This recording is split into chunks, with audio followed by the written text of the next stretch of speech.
Oke, Bu. Makasih ya, Bu. Udah ya, recordnya udah ya, udah. Aku.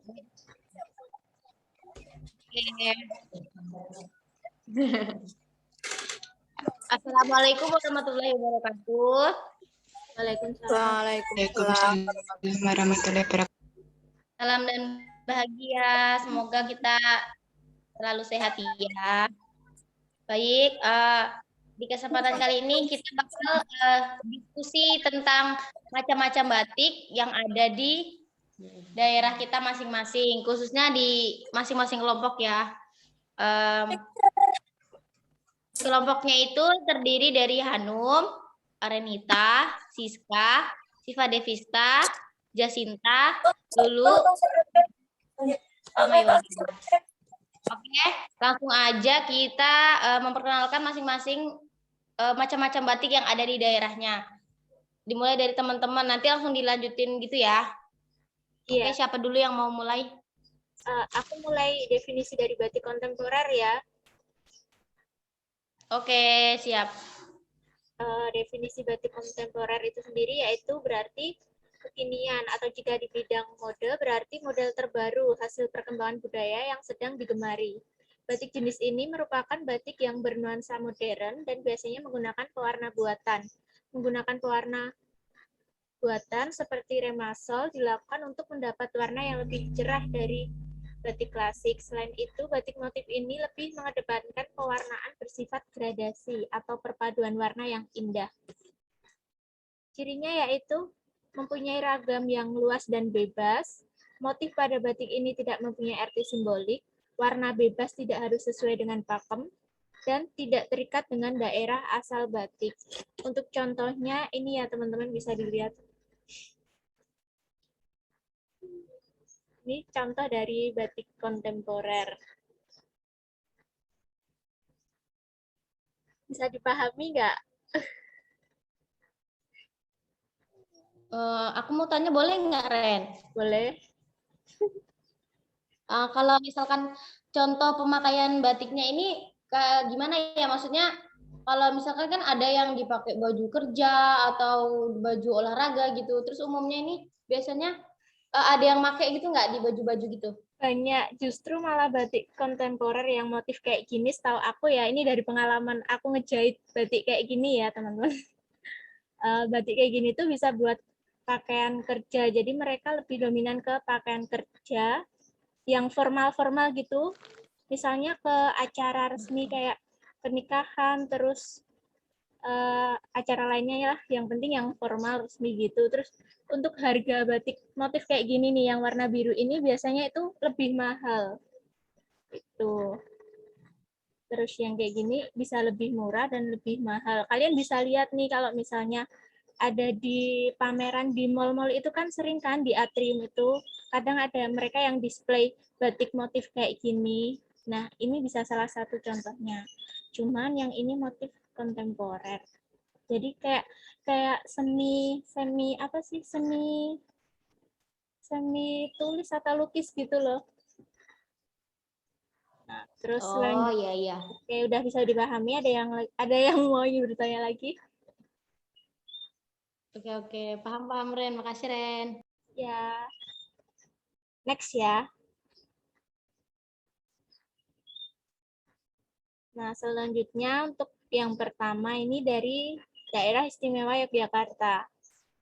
Yogyakarta ini merupakan tempat berkembangnya batik yang tentu saja memiliki ciri khas batiknya sendiri, yang muncul karena nilai dan kearifan budaya yang dianut.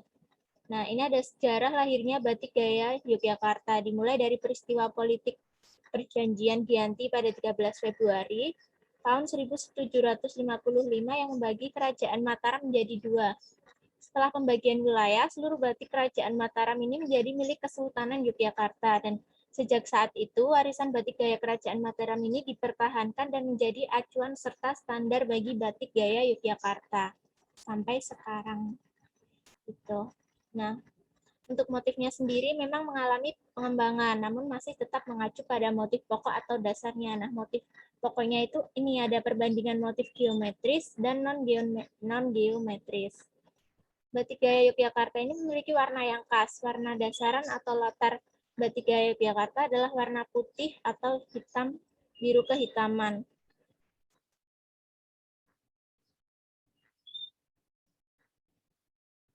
Kemudian untuk warna batik gaya Yogyakarta cenderung mengarah ke arah warna tanah.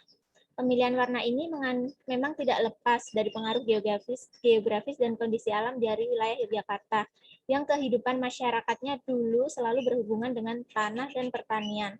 Begitu pula dengan bahan pewarnaannya, dipilih karena ketersediaan bahan baku yang ada di lingkungan sekitar.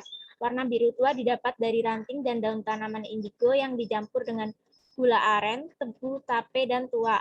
Untuk warna coklat diperoleh dari ekstrak campuran beberapa jenis kayu dan kulit kayu, seperti kayu tageran, kulit kayu jambal, dan kulit kayu tinggi. Warna-warna dari batik gaya Yogyakarta juga memiliki makna simbolis. Warna coklat dipilih sebagai simbol dari warna tanah lempung yang subur, diharapkan dapat membangkitkan rasa kebahagiaan, kerendahan hati, kesederhanaan, dan sifat yang membumi. Terus, untuk motif utama dari batik gaya Yogyakarta ini dibagi menjadi dua, yaitu geometris dan non-geometris. Motif geometris pada batik gaya Yogyakarta adalah motif ceplok, berwujud pola dari tatanan simetris dalam bentuk lingkaran kotak, bintang, dan garis-garis miring. Selain itu, motif parang. Polanya merupakan jalinan menyerupai huruf S dengan kemiringan diagonal 45 derajat, dan juga ada motif lereng yang memiliki pola sama dengan motif parang, namun tidak memiliki ornamen pemisah atau melinjon. Untuk non-geometris yang termasuk di dalamnya adalah motif semen yang berasal dari kata semi, yang berarti tumbuh dan berkembang. Pola motif semen biasanya mengandung gambar meru atau tanah, bumi, gunung, beserta flora dan fauna yang hidup.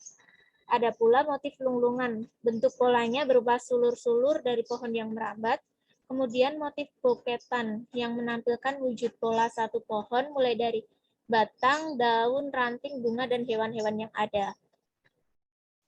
Selain hal yang telah disebutkan di atas tadi, kekhasan batik Yogyakarta bisa dilihat dari seretnya. Seret itu apa sih? Seret itu bagian putih pada pinggir kain batik. Seret batik gaya Yogyakarta ini dipertahankan agar tetap berwarna putih terang. Untuk itu, dalam proses pembuatannya sangat diusahakan agar lilin atau malam tidak pecah, sehingga pewarnaan lain tidak dapat masuk. Ini dari pemaparan batik dari daerah Yogyakarta. Teman-teman bisa dipahami? Bisa. Oke. Keren. Sekarang lanjut ke daerah Bantul ya. Silakan Mbak Hanum.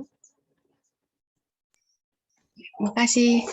Selanjutnya yaitu batik dari Bantul, yaitu pola-pola batik asli keraton. Karena pembatiknya meniru keterampilan putri dan abdi dalem, penjaga dan pemelihara makam raja-raja Imogiri. Selain itu, juga memodifikasi atau merubah pola sehingga tampilannya berbeda dengan pola aslinya, bahkan dengan perkembangan komunikasi antar daerah melalui perdagangan oleh saudagar termasuk pengaruh pola dari daerah lain. Kelompok ini meliputi desa Wukirsari, desa Girirejo di Kecamatan Imogiri, dan desa Wijirejo di Kecamatan Pandak. Ini adalah contoh pola motif batik Bantul.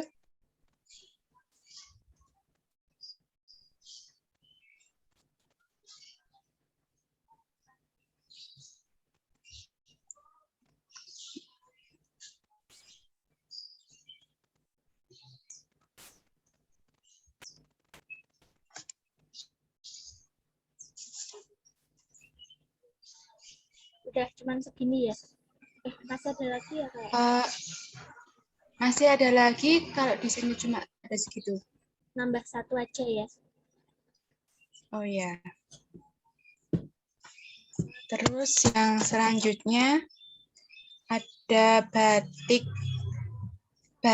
pola nitik, kelompok daerah yang menggunakan pola nitik sebagai produk batiknya yang berada yang pada awalnya di daerah pleret atau Wonokromo. Pola nitik merupakan pola tiruan dari batik pola tenunan kain patola atau cinde yang berasal dari Gujarat, India. Terus sekitar abad ke-17 melalui pantai utara, pola batik ini menurut berbagai sumber diyakini dahulu merupakan motif batik yang dihasilkan oleh desa Wonokromo Pleret. Hingga kini pola batik nitik ini banyak dikembangkan di Bantul, yaitu di daerah Kembang Songo. Hingga saat ini lebih dari 70 pola nitik sudah dikembangkan baik di wilayah Kabupaten Bantul maupun di luar Kabupaten Bantul.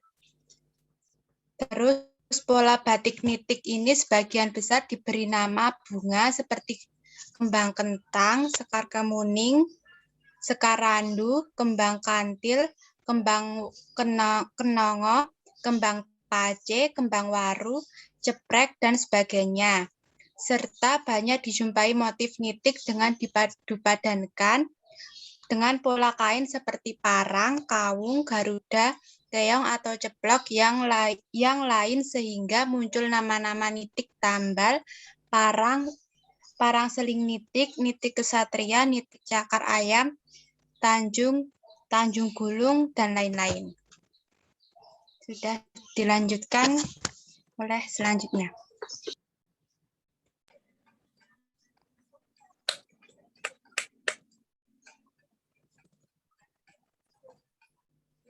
Selanjutnya kita ke Purworejo.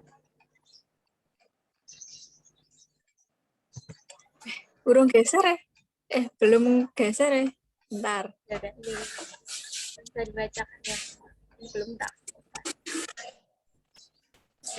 Jangan cepet-cepet ya. Oh, seron.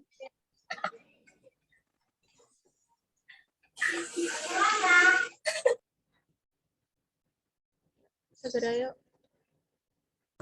Ya, kalau dari Purworejo sendiri itu pada umumnya masih sama kayak di Jogja, yang motif ini buat acara, misalnya motif ini buat acara apa?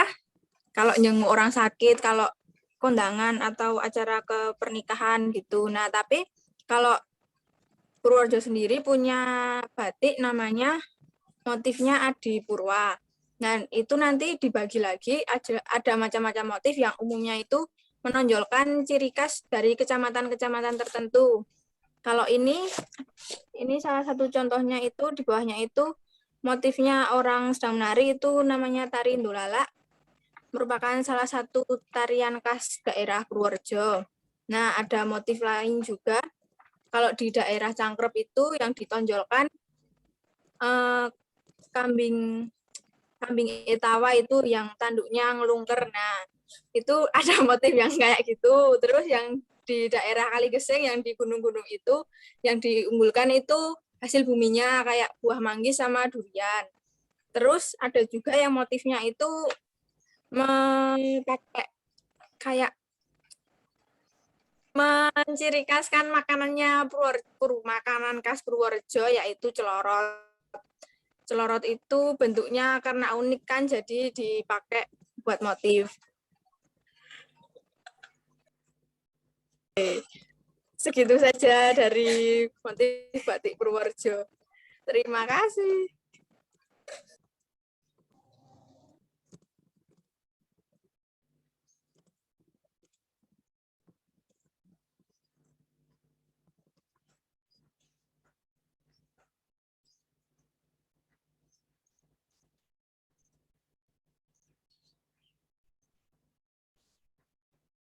Oke, selanjutnya ke Sleman ya kita. Silakan Mbak Siva. Baik, Sleman, batik motif udan liris ini juga diartikan hujan gerimis atau hujan rintik-rintik.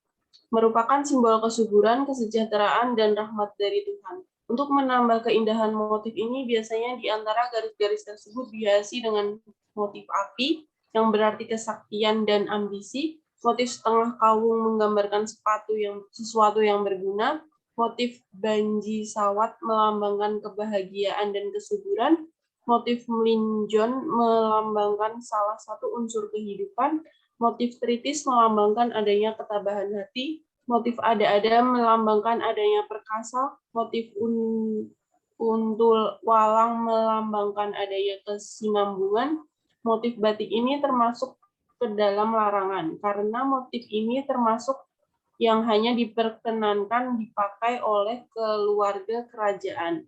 Namun dengan berjalannya waktu, motif ini bisa dipakai oleh siapa saja. Motif batik udan liris tercipta pada peristiwa di saat Pangkubuwono III menjalani laku teteki yang disebut juga dengan ibadah mati raga. Ini contohnya dari batik udan liris. Sekian dari saya. Yang dipersilahkan untuk yang selanjutnya. Baik, selanjutnya kita ke Natuna, Kepulauan Riau. Silakan Mbak Yolan dan Mbak Kiva dulu. Baik, lanjut ya ke Natuna Kepulauan Riau. Motif tikar diadaptasi dari pembuatan tikar pandan.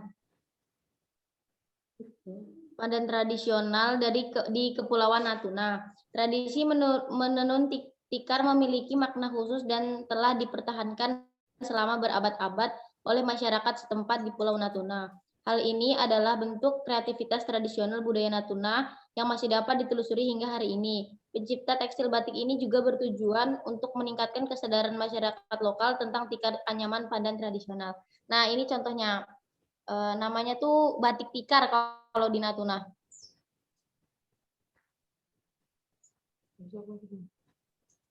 Nah, ini.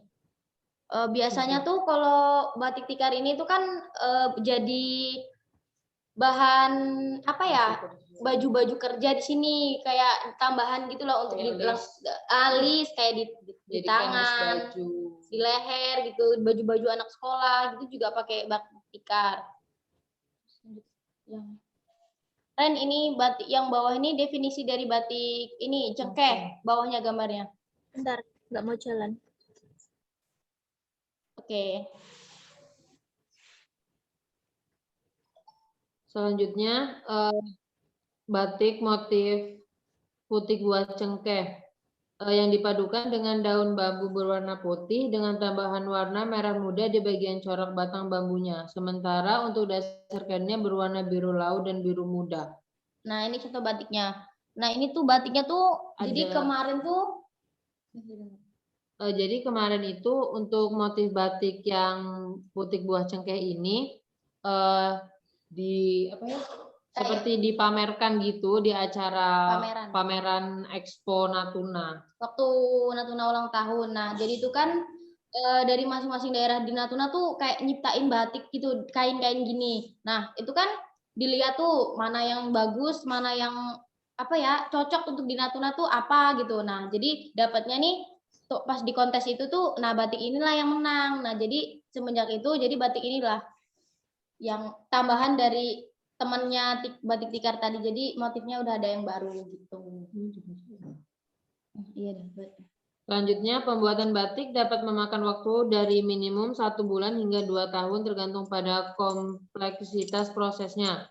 Proses memproduksi satu tekstil terdiri dari 8 langkah, yaitu mulai dari pembuatan pola lilin pada kain hingga menyuci warna dengan larutan alami dan pengeringan. Alat khusus canting digunakan untuk menorehkan lelehan lilin panas pada kain.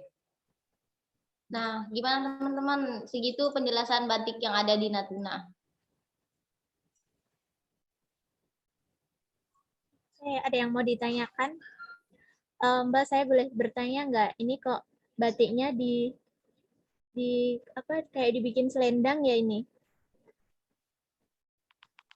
Itu tuh masih kain utuh gitu, jadi kayak panjang. Masih kayak modelnya kalau kita orang Jawa bilangnya jar gitu loh. Berarti ini fungsinya bisa buat selendang atau misalnya kalau dibikin pola baju gitu bisa ya Mbak? Nggak harus ke selendang gitu? Iya bisa. Nanti kan. Selanjutnya kita ke Jambi ya. Silakan Mbak Siska. Mohon maaf Mbak, ini Mbak Siskanya nggak bisa masuk ke Zoom. Oh, iya. Katanya sinyalnya jelek. Ini udah masuk ini. Oh, udah masuk. Oh ya.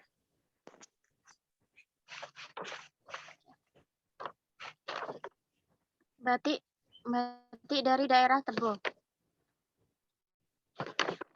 Motif batik Tebo terdiri dari motif ragam hias bentuk alam yaitu motif rebung nyengum, motif bambu runcing, motif tampak buah manggis, motif silang rajo, motif kayu rengas, motif bungo tanjung dan buah sawit, motif bungo paku dan sawit.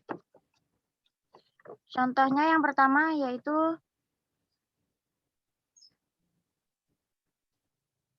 motif serat kayu rengas.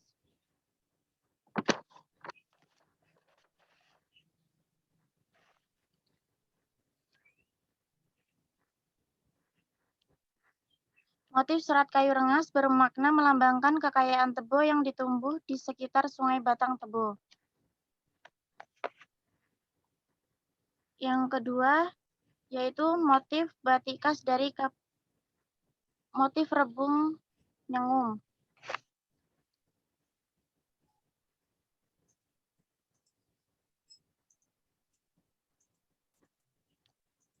Batik khas dari Kabupaten Tebo, Provinsi Jambi dengan motif rebung nyengum yang memiliki arti tunas bambu yang baru mulai bersemi yang dapat ditafsirkan sebagai generasi yang baru lahir yang akan bertumbuh menjadi sesuatu yang baru yang lebih baik dan bermanfaat sejalan dengan bertambahnya waktu. Motif ketiga yaitu motif bambu runcing. Motif bambu runcing adalah lambang keberanian rakyat Tebo di bawah pimpinan Sultan Taha Syaifuddin ketika melawan penjajah Belanda dengan senjata bambu runcing.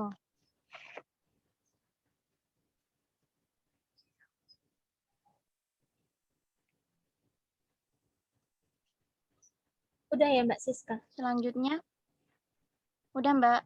Oke. Selanjutnya kita ke Dayak Kalimantan Barat yang akan dibacakan oleh Mbak siapa?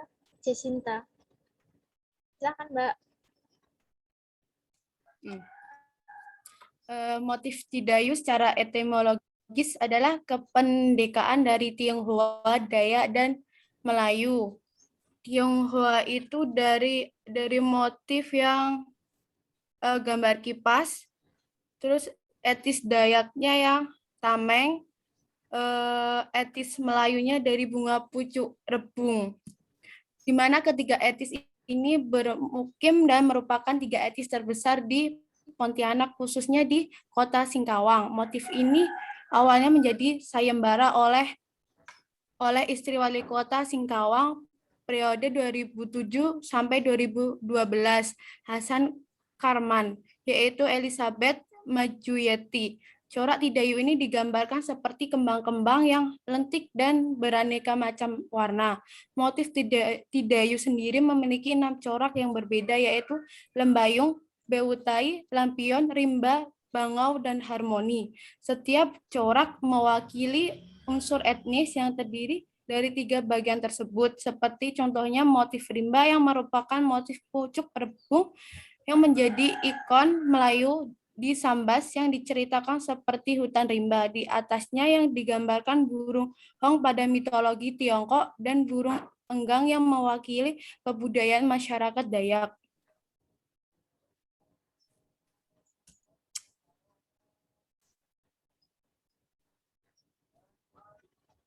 Itu contoh dari motif Tidayu. Tidayu lebih menarik dan tak biasa dikarenakan ada 3 budaya yang terpancar dari sana. Apalagi dengan bahan yang berwarna hitam, corak batik dituliskan dalam tinta emas yang membuat bahannya terlihat mewah dan menggoda. Terima kasih.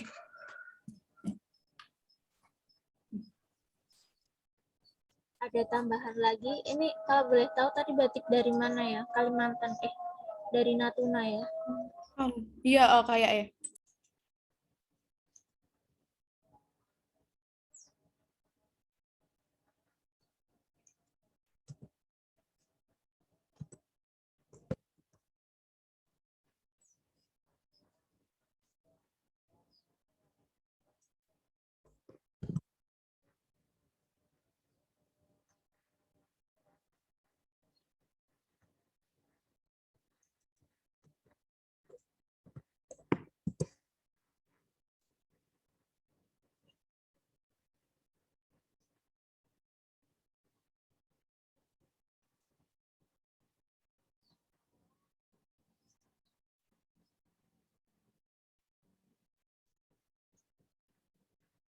Oke, udah selesai kita. Ada tambahan lain atau ada yang ingin mau ditanyakan?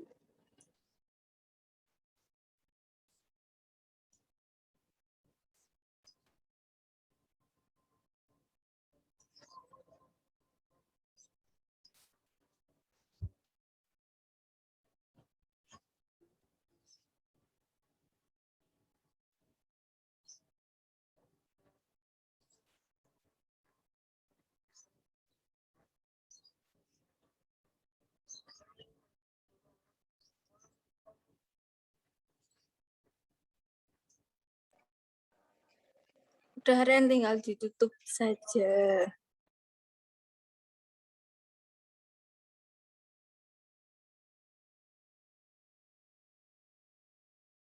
Mungkin sudah, Mbak. Ya udah. Kita tutup aja ya.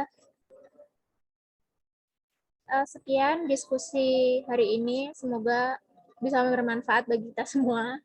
Kurang lebihnya saya mohon maaf. Saya end semua. Assalam. Oke, makasih teman-teman. Terima kasih. Salam. Um, Betul lo tuh.